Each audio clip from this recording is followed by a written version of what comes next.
Hello, today I'm going to be discussing a key concept from Module 2, and that key concept is self-serving self-presentation. For those of you who don't know what self-serving self-presentation is, it is behaviors that present a person as highly skilled, willing to challenge others, and someone not to be messed with. Moreover, self-serving self-presentation is a way for us to increase our self-esteem and project behaviors that are appealing by improving the way others view us. This is a form of self-enhancement that we engage in to enhance our self-concept as well as what people think about us. The basic example of this is if I'm meeting someone for the first time and I want to appear attractable and I want to appear likable, then I may lie or make up stuff about myself, um, you know, that they approve of or that they, want to talk to me. I'm interesting. So I can relate this to my personal life because in high school I had told my friends that I made the high school basketball team when I didn't. I said this because I wanted to fit in and I wanted to impress them.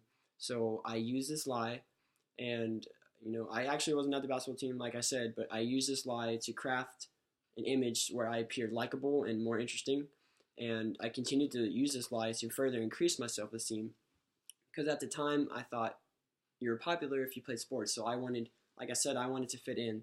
So I continued to lie, but from me lying, my friends actually believed me, and therefore they treated me with more respect, and so I felt cooler.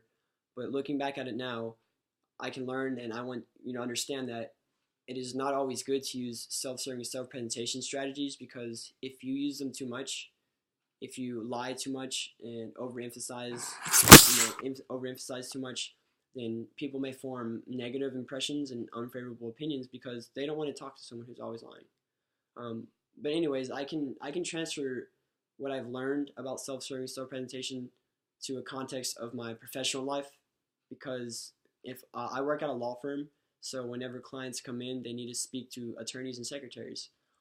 Sometimes I will act like I know what the information they're talking about is, so I can remain in the loop and remain part of the conversation. Because if a client sees that I know what I'm talking about, and it makes me seem that I'm smart, I'm intellectual, and I'm credible, and I'm good at what I do. So therefore, it all just goes back to the same idea that I want to fit in and I want to seem likable and attractive. In conclusion, people, including yourself, myself, and anybody else, they use self-serving self-presentation skills 24/7 on a daily basis without even noticing. Like I said, I use this concept in multiple contexts, including my professional and personal lives, as I stated. And I have used such abilities, as you could say, to hide emotions and act out different emotions, either verbally or non-verbally, to display attractive behaviors. Um, this can be a good thing if a speaker knows how to positively use these strategies to benefit themselves or others, then that's great. They can become a better communicator. However, if, like I said, they portray these skills too much and they lie too much, then they may seem phony and dishonest, and no one's going to want to communicate with someone who is always lying and making up stuff about themselves. So, furthermore, to generalize everything I've said, self-serving self-presentation is a way for us, to look good.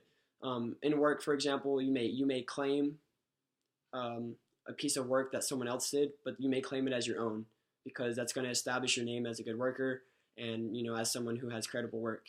Furthermore, in school, we may like to seem smarter than we actually are, so people can approve of us and people when it comes to us for help. In our personal lives, well, in our civic lives, such as a school setting, for example, we may lie about ourselves, like I did in high school, because I wanted to fit in and I wanted to seem sociably attractable, as you would say.